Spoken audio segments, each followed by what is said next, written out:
हमारी ज़िंदगी में हमें बहुत सी चीज़ें अपनी तरफ आकर्षित करती हैं, लेकिन हमें उनकी लालच में न फंसकर अपने ज्ञान का प्रयोग करके जीवन में सही राह को चुनना चाहिए। हमारा जीवन जो है अपने ऊपर डिपेंड है। हम जैसे चाहें अपने जीवन को जी सकते हैं। हम अपने जीवन में जो ऊंचाइयां चाहें हासिल कर सकते हैं, लेकिन इन ऊंचाइयों को हासिल करने के लिए, जीवन में सफल होने के लिए सबसे पहले हमें अपने मन को बस में करना होगा।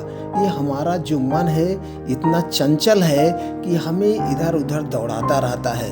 आज हम गौतम बुद्ध के इस कहानी से 7 ऐसी चीज़ें सीखेंगे जो कि हमारे जीवन को एक सुखी जीवन बना देगी और हम कभी भी अपने ज्ञान का दुरुपयोग नहीं करेंगे और हम किसी लालच में नहीं फंसेंगे। ये हमारा जीवन है दोस्तों। जीवन को ऐसा उपयोगी जीवन बनाइए कि कभी किसी समस्या का सामना करते हुए भी आप अच्छी ऊंचाई को हासिल कर सकें। आज चलिए हम एक कहानी शुरू करते हैं। तो दोस्तों, इससे पहले कि हम कहानी में खो जाएं, चैनल को सब्सक्राइब करके बेल आइकॉन का बटन ऑन कर दीजिए, जिससे कोई भी वीडियो अपलोड करें उसका नोटिफिकेशन आप तक पहुंच जाए। एक बार की बात है जब गौतम बुद्ध जी मगध राज्य के एक गांव में ठहरे हुए थे।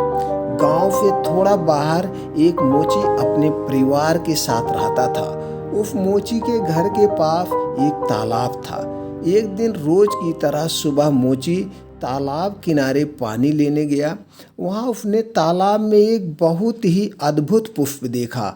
उस पुष्प देखकर वह मंत्र मुग्ध हो गया। उसे लालच आ गई।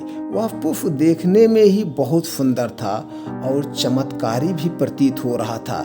ऐसे लग रहा था कि ये पुष्प मेरे जीवन में आ जाएगा तो मेरा जीवन ही बदल जाएगा। मोची ने तुरंत ही अपनी पत्नी को बुलाया और वह पुष्प उसे दिखाया। मोची की पत्नी अत्याधुनिक और धर्म में आस्था रखने वाली थी। वह पुष्प को देखते ही समझ गई कि जरूर कल यहाँ से गौतम बुद्ध जी गुजरे होंगे। उन्हीं के प्रताप से यह पुष्प खिला है। उसकी पत्नी जो थी वो एक धार्मिक विचार थी। वह हमेशा जो है अच्छे नेक काम ही करती थी। पुष्प को चमत्कारिक मानकर मोची ने एक योजना बनाई। उसने अपनी योजना के बारे में पत्नी को बताया कि वह इस पुष्प को राजा को देगा और उनसे खूब सारी स्वर्ण मुद्राएं लेगा।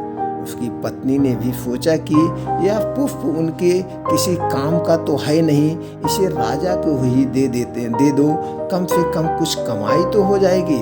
अब इसके मन में यहाँ से लालच की भावना होने लगी। पत्नी की सहमति के बाद मोची राजमहल की ओर निकल गया। राजमहल के रास्ते में उसे एक व्यापारी मिलता है। मोची के हाथ में पुष्प देखकर वह रुक जाता है। वह मोची से पूछता है कि भाई, एक पुष्प लेकर कहाँ जा रहे हो?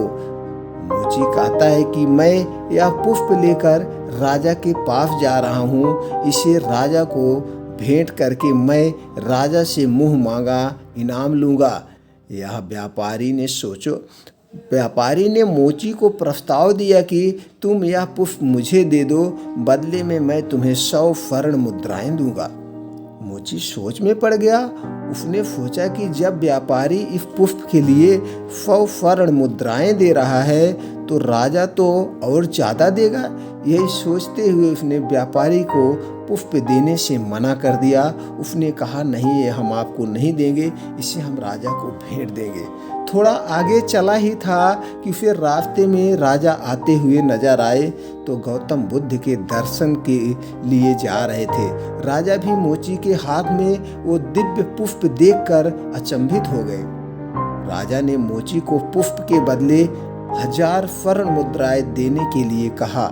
यह सुनते ही मोची के मन में एक अजीब सी चेतना आई और वह राजा को पुष्प न देकर दौड़ता हुआ सीधे महात्मा बुद्ध के पास जा पहुंचा।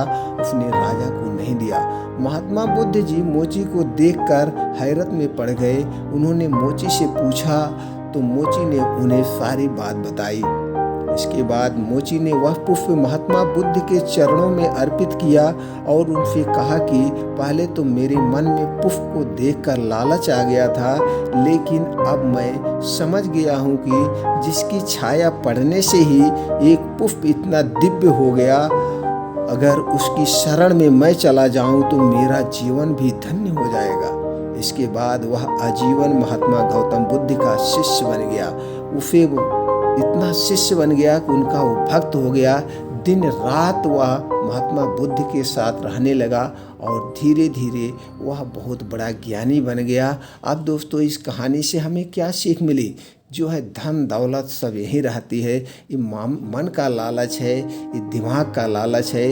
इस लालच में जो पड़ जाता है वो अपने जीवन को बर्बाद कर देता है, और जो इस लालच में नहीं पड़ता है उसका जीवन स्वर्ग बन जाता है। इसलिए हमें कभी किसी लालच में नहीं पड़ना चाहिए। अगर हम लालच में पड़ करके कभी कभी कोई अपने जान को भी गंवा देते हैं। आप देखते होंगे लालच इतनी बुरी बला है, चाहे वो दौलत की लालच हो, चाहे वो हुस्न के लालच हो, चाहे वो ज़मीन की लालच हो।